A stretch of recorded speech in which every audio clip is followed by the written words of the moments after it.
Primeira carta aos Coríntios, capítulo 10.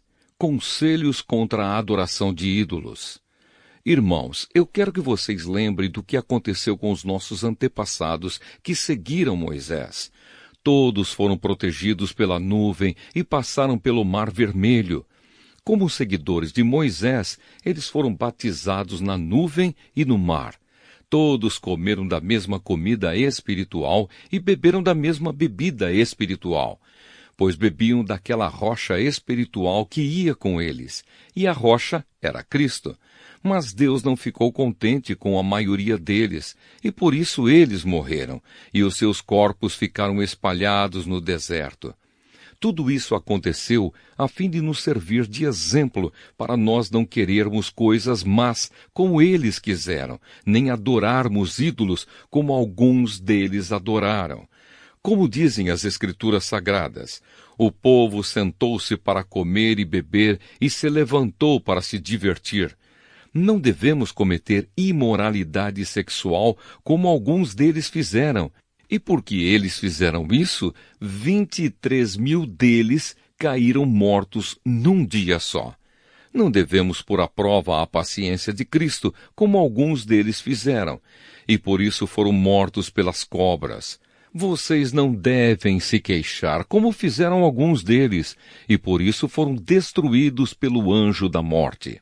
Tudo isso aconteceu com os nossos antepassados, a fim de servir de exemplo para os outros, e aquelas coisas foram escritas a fim de servirem de aviso para nós, pois estamos vivendo no fim dos tempos.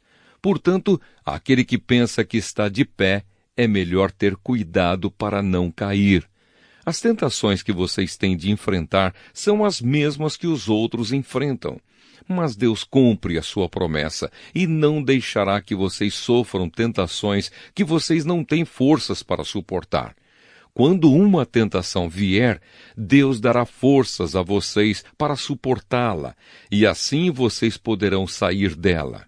Por isso, meus queridos amigos, fujam da adoração de ídolos. Eu falo com vocês como com pessoas que têm capacidade para entender o que estou afirmando. Julguem vocês mesmos o que eu estou dizendo. Pensem no cálice pelo qual damos graças a Deus na ceia do Senhor.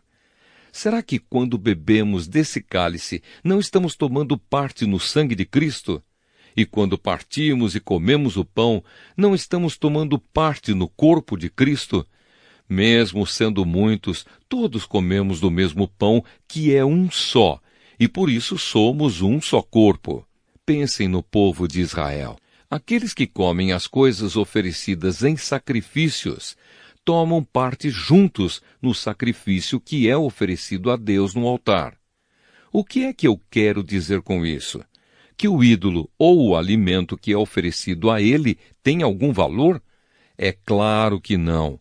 O que estou dizendo é que aquilo que é sacrificado nos altares pagãos é oferecido aos demônios e não a Deus. E eu não quero que vocês tomem parte nas coisas dos demônios. Vocês não podem beber do cálice do Senhor e também do cálice dos demônios. Vocês não podem comer na mesa do Senhor e também na mesa dos demônios. Ou será que queremos provocar o Senhor, fazendo com que ele fique com ciúmes? Por acaso, vocês pensam que somos mais fortes do que ele? Respeito pela opinião dos outros. Alguns dizem assim: podemos fazer tudo o que queremos. Sim, mas nem tudo é bom. Podemos fazer tudo o que queremos, mas nem tudo é útil. Ninguém deve buscar os seus próprios interesses, e sim os interesses dos outros. Vocês podem comer de tudo que se vende no açougue, sem terem nenhuma dúvida de consciência. Pois, como dizem as Escrituras Sagradas, a terra e tudo o que nela existe pertencem ao Senhor. Se alguém que não é cristão convidá-los para comer e vocês resolverem ir, comam o que for posto na frente de vocês e não façam perguntas por motivo de consciência. Mas se alguém disser a vocês, esta comida foi oferecida aos ídolos, neste caso não comam, por causa daquele que disse isso e também por motivo de consciência. Não estou falando da sua própria consciência, mas da consciência do outro. Mas alguém pode perguntar: por que é que a minha liberdade deve ser diminuída pela consciência dos outros? Se eu agradeço a Deus o alimento que como, por que é que sou criticado se já o agradeci a Deus? Portanto, quando vocês comem, ou bebem, ou fazem qualquer outra coisa, façam tudo para a glória de Deus. Vivam de tal maneira que não prejudiquem os judeus, nem os não-judeus, nem a igreja de Deus. Façam como eu. Procuro agradar a todos em tudo o que faço, não pensando no meu próprio bem, mas no bem de todos, a fim de que eles possam ser salvos.